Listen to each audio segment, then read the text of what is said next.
Aloha and good afternoon. Thank you all so much for joining us here on This Is Now. I'm Dylan Ancheta alongside Mahealani Richardson in the H&N Digital Center, and we want to begin with some developing news. That's right. A U.S. military fighter jet shot down an unknown object flying off the coast of Alaska. These were orders from President Biden. White House officials say this is a live look over Washington, D.C. Now, officials say the object was down because it was flying at about 40,000 feet and posed a, quote, reasonable threat to the safety of civilian flights, not because of any knowledge that was engaged in surveillance. And we do have a story posted on our website right now for the very latest. Be sure to check your H&N digital platforms.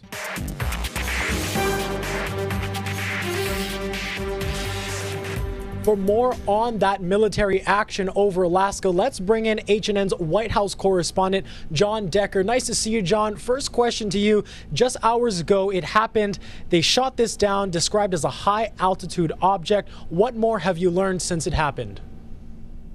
There have been two briefings so far, Dylan. One, the White House press briefing. I attended that, asked a question to John Kirby, who formerly served as a spokesman for the Pentagon. And then following that briefing, there was a briefing which created greater detail. That was done by the Pentagon press secretary. What we know so far, we know that it was a high altitude object, not described as a balloon like the spy balloon that was shot down by an F-22 fighter jet on Saturday of last week. However, we do not know at this point where this object emanated from. We don't know if it's from China or anywhere else.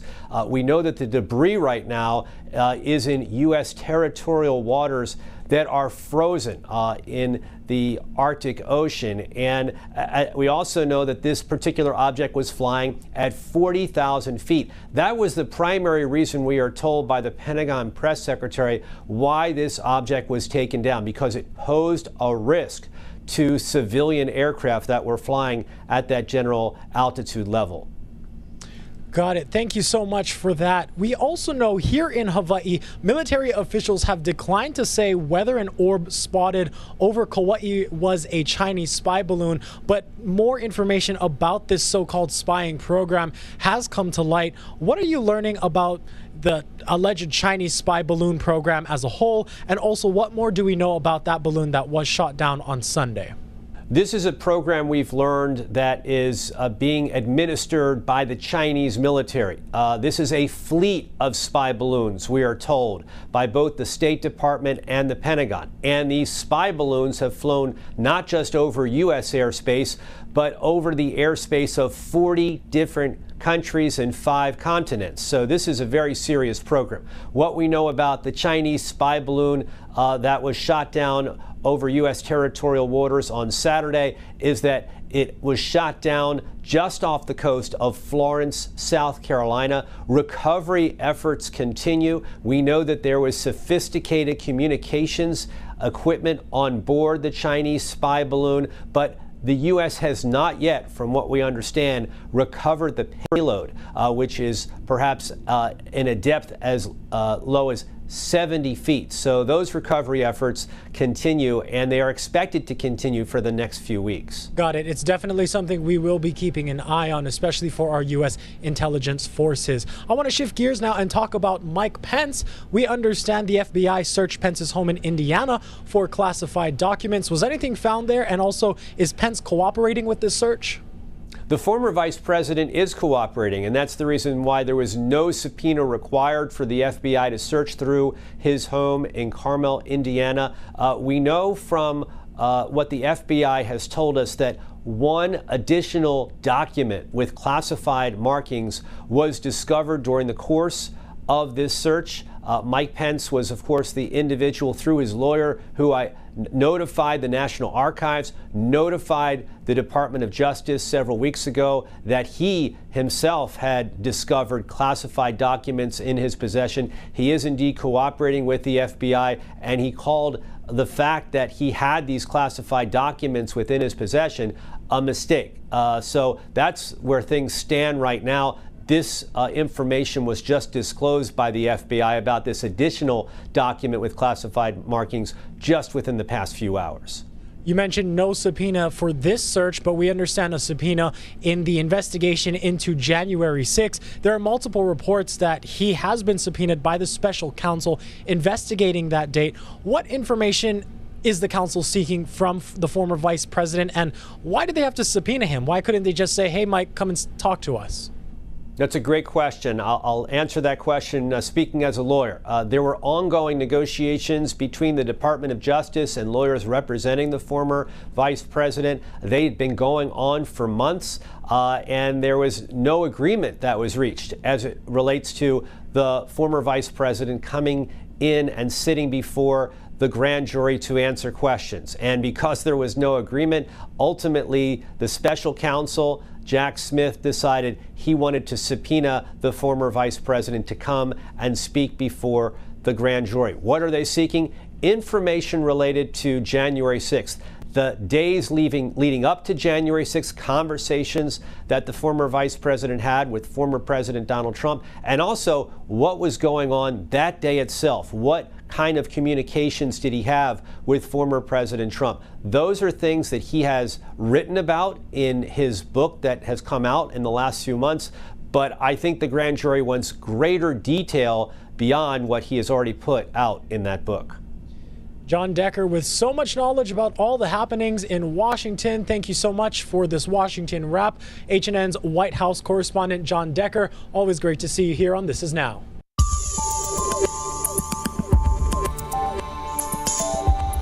The other big story of the day is the strong winds that we are seeing across the islands. For more on this, let's bring in our Guy Hagi. Guy, what are conditions like out there? Well, it's very windy, obviously. Some parts of the state getting stronger winds than others. In fact, the National Weather Service this morning extended the high wind warning for parts of Oahu. We're talking leeward side, North Shore, Central Oahu into town, as well as parts of Hawaii Island. We're talking Waimea, the Kohala area. Those areas could get gusts upwards of 70 miles an hour, which could lead to the same kind of destruction and damage that we saw yesterday. Spotty power outages are likely today, maybe even to some extent tomorrow. Now remember, the rest of the state from Kauai to Hawaii Island are under a wind advisory. Less urgent, but still, we're talking about winds gusting upwards of 50 miles an hour for the rest of the state. So obviously, it's going to be, to some extent, a dangerous situation. Everybody got to pay attention. Yeah. What areas of the islands are most prone to seeing the strongest gusts? A good question. Most prone probably the leeward sides as well as the neighborhoods in the upper elevations. Up in Mililani, Central Oahu, up in the Kokea area. Here in Honolulu, you're talking about the upper elevation neighborhoods, Aleva, up in Hawaii Kai, up in St. Louis Heights, and that kind of stuff. Got it. Now, yesterday we were live streaming when some poles down the road snapped like a toothpick. Is the strongest of the winds, have they passed us yet, or can we expect to see more of this, more similar conditions? And also talk about earlier this morning, what kind of things popped up on your guys' radar, power outages this morning? Well, we had a brief power outage this morning for our, just before our show started. That's here at Hawaii News Now. And that was the case yesterday as well. So spotty power outages are likely. And no, we have not seen the worst of the winds. I mean, we'll likely see the winds that we saw yesterday probably pop up in some areas today. That's why that wind warning has been extended through tomorrow morning. So it's still going to be very windy in spots today. And we could see more down poles, more down trees, that sort of thing. The longer the winds stick around, the more things are apt to happen, right?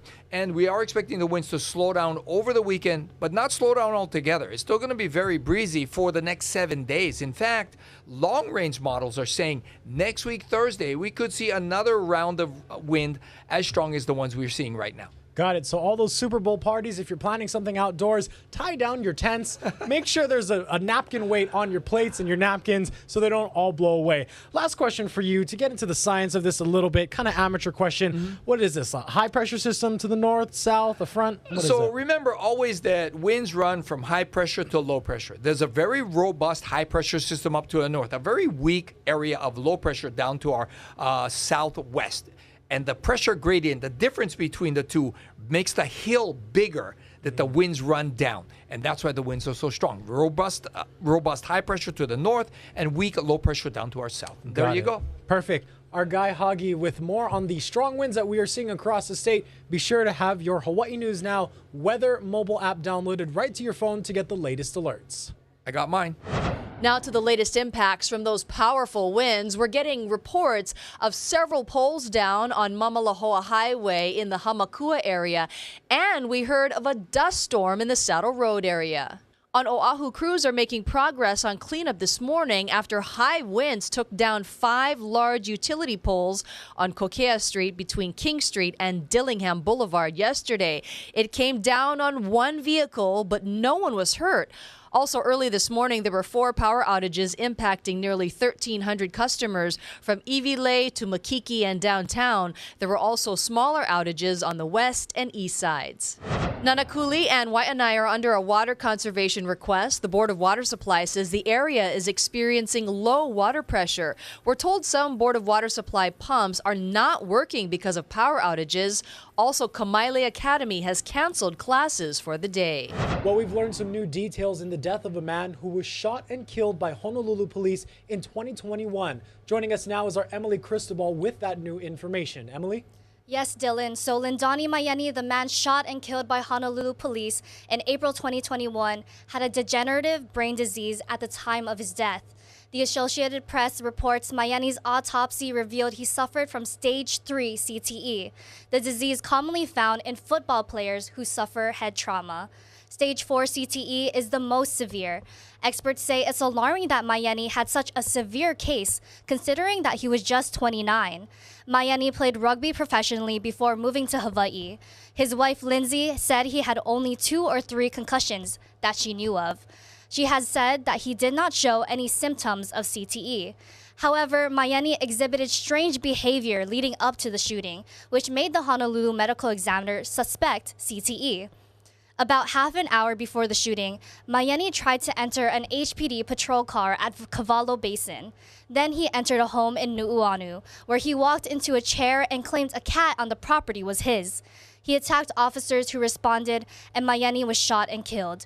Honolulu prosecuting attorney Steve Alm declined to prosecute the officers involved. He said Mayani's CTE diagnosis is not surprising, but it does not change his view that deadly force was justified. Lindsay Mayani has filed a wrongful death lawsuit, claiming Mayani was shot because he was black. This is Emily Cristobal from Hawaii News Now.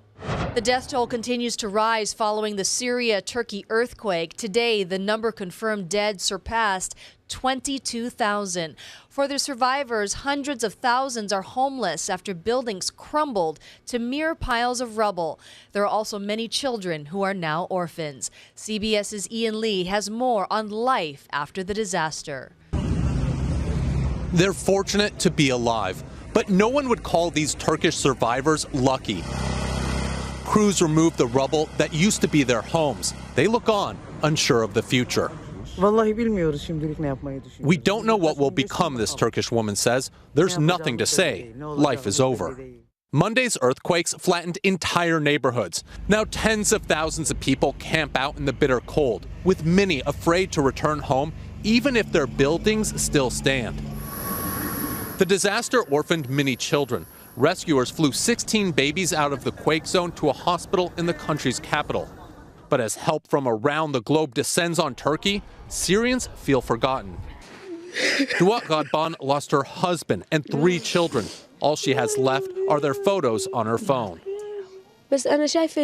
She says, I could see my husband trapped under the collapsed ceiling and the bodies of my children above me. There were so many children. Aid slowly trickles into rebel-held areas. After years of war, these people knew suffering, but not like this. Nasser Al-Waka lost his wife and 6 of his children. We're used to airstrikes, rockets, and barrel bombs, he says, but an earthquake, it's an act of God. Now they hope their prayers will bring peace to their suffering. Ian Lee, CBS News. Well, a new high school for students in Kihei is finished, but there's a holdup in getting those students onto campus. Our Chelsea Davis filed this report from Maui. The Land Use Commission was clear Thursday. The new Kihei High School will not open until the state builds a grade-separated pedestrian crossing, like an overpass. It's a crisis. Damn, if we don't have a crisis on our hands right here, right now. The commission required the Department of Education to build the crossing 10 years ago so students can get to school safely. Instead, the state built a 2-lane roundabout to slow traffic down on Pi'ilani Highway. It hoped that, along with other safety measures, would be sufficient. The public is outraged. When the DOE refuses to abide by them, they are jeopardizing the safety of their charges, our children. All it takes is one accident. Why should we trust you? Frankly, we don't deserve to be trusted. It's bad. This is an unfortunate situation that should have never happened. State projects sometimes get like that. This is probably one of the worst. The DOE says Kulani Hakoi is a $120 million high school. It says an overpass could take 5 years to build and cost up to $20 million, money they don't have. The roundabout already had a $16 million price tag. We fast-tracked the roundabout by using monies that could have been used to build an overpass. Yes. And that's why we're delaying the school. Yes. There are currently 38 students in Kulani Hakoi High School's freshman class who are at a temporary location until their school can legally open. I want to apologize to our students for putting them through this and disappointing them. Chelsea Davis, Hawaii News Now. Sad news from the surfing community. Legendary surf cinematographer Larry Haynes has died. He reportedly passed away while at Laniakea. Tributes have been pouring in, including from pro surfer Kelly Slater. On Instagram, he wrote, quote, "It's hard to imagine a surfing world without Larry in it. Always screaming us into waves and throwing good vibes." The Hawaii LGBT Legacy Foundation Mahui is holding a Pride family event on Saturday at the Bishop Museum. It'll be from 6 p.m. to 9 p.m. and is free to the public. The event will feature Hawaiian and Pacific crafts, activities, food, music, and vendors. There will also be a high school drag competition. Makaina Sundays are coming back to Iolani Palace. The monthly event will return starting Sunday, March 12th. Local residents can enjoy free tours, entertainment, family-friendly activities, and Ono food options. Free activities and tours will run from 9 a.m. to 3 p.m. Guests will be able to visit the private quarters of the Royal Monarchs on the first and second floors, as well as the basement gallery exhibitions. Well, this year's Lei Court candidates are in. Melody Vega, Leilani Kaho'ano, and Charlene Harano are in the running to be selected for the 94th annual Lei Court. They reign over the city's May Day festivities.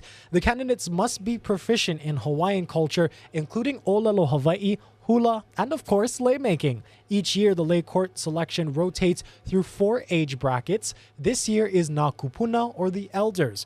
The selection event will take place at Kapolei Hale on March 4th at 9 a.m. Aloha no, aloha kako. I'm Billy V from Hawaii News Now Sunrise Weekends. Here are some of the stories that we're looking forward to bringing you this weekend. Of course, Kyle Chinin will stop by and we'll talk about the Boys Basketball State Championships. It's basketball time and games are on. We'll find out who the winners are and talk about them. Also, there's going to be a Valentine's Day event fundraiser for homeless animals. We'll talk about Natalie Ai Kamau and why she's moved to Japan and what is happening with the state legislature. We'll dive in. And we'll also dive into the big game Sunday. We'll get a preview of entertainment and food. It's all coming up on K5 and on the digital platforms of Hawaii News Now, Sunrise Weekends from 7 to 9 a.m.